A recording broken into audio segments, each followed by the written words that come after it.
Chaque année, un pays produit un surplus de voitures, équivalent à une année entière de ventes automobiles aux États-Unis.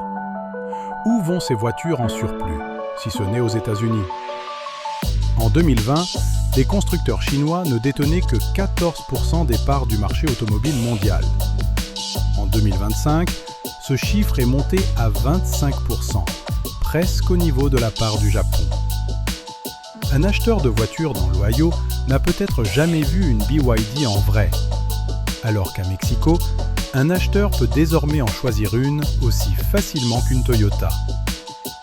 À l'échelle mondiale, les cartes ont été redistribuées. La Chine est désormais au niveau du Japon et loin devant les États-Unis. Les dirigeants de l'industrie automobile américaine ont encore l'habitude de tout attribuer à une seule chose, les subventions du gouvernement chinois. Mais une analyse récente montre que l'histoire est bien plus complexe.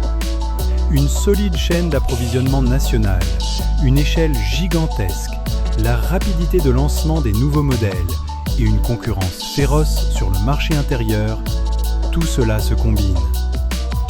Tout près des États-Unis, au Mexique, presque personne n'achetait de voitures chinoises. Aujourd'hui, près d'une voiture vendue sur 7 y est chinoise. Les États-Unis ont réussi à tenir les voitures chinoises à l'écart de leur territoire. Mais cela n'empêche pas la Chine de changer les règles du jeu pour toute l'industrie automobile sur des marchés moins scrutés.